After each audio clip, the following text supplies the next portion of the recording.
some chicken pho today. Separate the chicken meat from the rotisserie chicken and place the bones and skin into a large pot. Heat the onions and ginger over an open flame and char them. You can make it easier on yourself and take off the burner grate too. Do this for maybe about 2 onions and 1 3-inch piece of ginger sliced, and place it also in that large pot.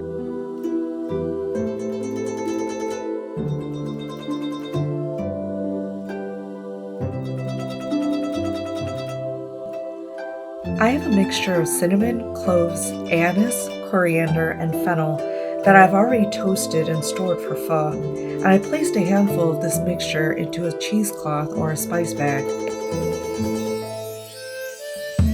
This I also placed into the pot, along with about 1 cup of rock sugar.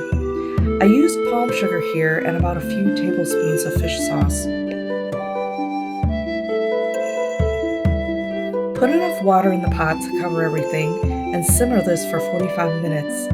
You can then adjust the taste with some more fish sauce or sea salt.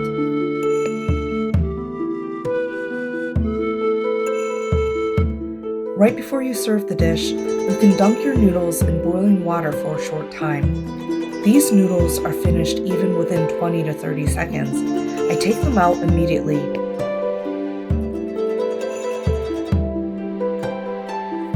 Then I'll put some cilantro, green onions, bean sprouts, and chicken meat onto the noodles and ladle the broth on top.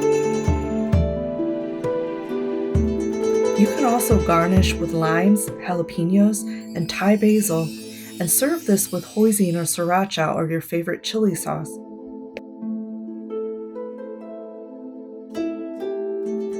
We just like ours pretty plain.